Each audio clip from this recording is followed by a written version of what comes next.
Selamat pagi, solih-solihah kelas 2. Assalamualaikum warahmatullahi wabarakatuh. Bagaimana kabarnya? Sehat semua ya? Ya, Bu Guru doakan semoga kalian dalam keadaan sehat. Allahumma amin. Baiklah, hari ini bertemu dengan Bu Anis ya. Meskipun kita masih daring, kalian tetap semangat dalam belajar. Kalian sudah dapat bukunya semua, PAI seperti ini. Nah, kita hari ini akan belajar materi yang pertama, yaitu Nabi Muhammad SAW teladanku. Dari buku ini ada yang sudah membaca belum? Nah, kalau sudah membaca, insya Allah sudah paham. Bagi yang belum, nanti disimak ya videonya sampai selesai. Guru masuk ke tema yang pertama, sikap jujur Nabi Muhammad SAW. Siapa sih Nabi Muhammad itu, nak? Nabi Muhammad adalah Rasul yang terakhir, Nabi yang terakhir, Nabi umat Islam, Nabi kita semua, suri tauladan, uswatun hasanah bagi semua umat Islam. Apa itu uswatun hasanah? Suri tauladan ataupun contoh yang baik bagi kita semua. Apa yang dicontoh? Yang dicontoh adalah sikapnya, sifat-sifatnya. Nah, sudahkah kalian tahu kisahnya Nabi Muhammad? Ya, Nabi Muhammad itu sejak kecil sudah yatim piatu, nak. Ditinggal meninggal ayah dan ibunya. Dia menjadi yatim piatu, kemudian diasuh oleh kakeknya. Kemudian kakeknya meninggal, diasuh oleh pamannya. Kemudian pada masa kecil dia sangat bekerja keras. Dia membantu berdagang dari Siti Khadijah, ya. Membantu berdagang. Dalam berdagang dia itu selalu jujur.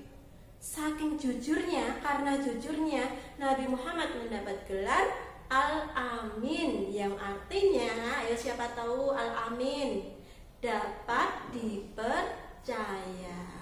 Nah, selain jujur, sifat Rasul itu ada berapa sih, nak? Ada 4 ya. Nah, masih ingat? Sidik, jujur, amanah, dipercaya, fatonah, cerdas, tablik, menyampaikan. Nah, ada 4 sifat Rasul ini. Kalian hafal, kalian ingat-ingat ya. Pada usia 40 tahun, Nabi Muhammad SAW diangkat menjadi Rasul. Rasul diangkat menjadi Rasul Allah. 5 wahyu yang pertama di Gua Hira. Wahyu pertama surat apa? Al-Alaq. Iya. Setelah menjadi Rasul, Nabi Muhammad berdakwah kepada kaumnya untuk menyembah kepada Allah. Nah, kita harus meneladani sikap jujur dari Nabi Muhammad. Bisa kita terapkan dalam kehidupan sehari-hari loh, nak. Sikap jujur itu apa saja contohnya? Contohnya jujur pada diri sendiri ya. Ketika waktunya sholat, kita sholat. Jujur ketika berada di rumah, seperti ini gambarnya. Nah, mengapa sih kita harus bersikap jujur? Jujur itu apa tuh, nak? Jujur itu dalam ungkapan lurus hati. Jadi dia berkata sesuai apa adanya. Mengapa kita harus jujur? Dipercaya oleh orang lain. Misal kita selalu berkata jujur, pasti orang lain akan percaya kepada kita. Sebaliknya, lawan kata dari jujur adalah dusta ataupun bohong. Ketika kita berdusta, berbohong, apakah orang lain akan percaya? Tidak. Nah, orang lain tidak akan percaya kepada kita. Itu manfaat mengapa kita harus jujur. Selain itu, manfaat yang kedua adalah mendapat pahala dan surga. Nah, di sini nanti kalian akan setiap kita berkata jujur, ibadahnya adalah pahala yang nantinya kita akan masuk surga. Selain itu, kita juga akan dilindungi oleh Allah. Kita harus yakin ya, dengan kejujuran kita, Allah itu melindungi segala mara bahaya yang akan datang kepada kita.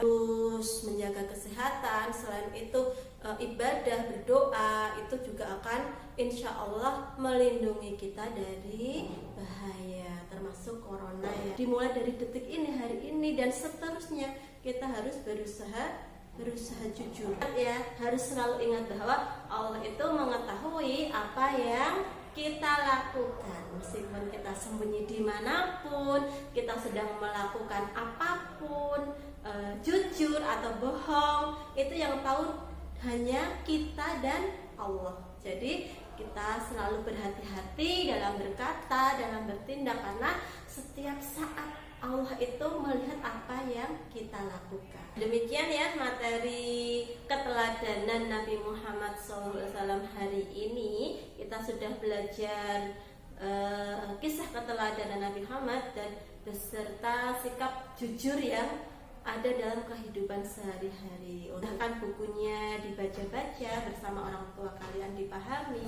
bagaimana kita mempelajari kisah keteladanan Nabi Muhammad dan bagaimana kita harus menerapkan kejujuran dalam kehidupan kita sehari-hari. Semangat belajar, berdoa, dan bersedekah. Terima kasih. Wassalamualaikum warahmatullahi wabarakatuh.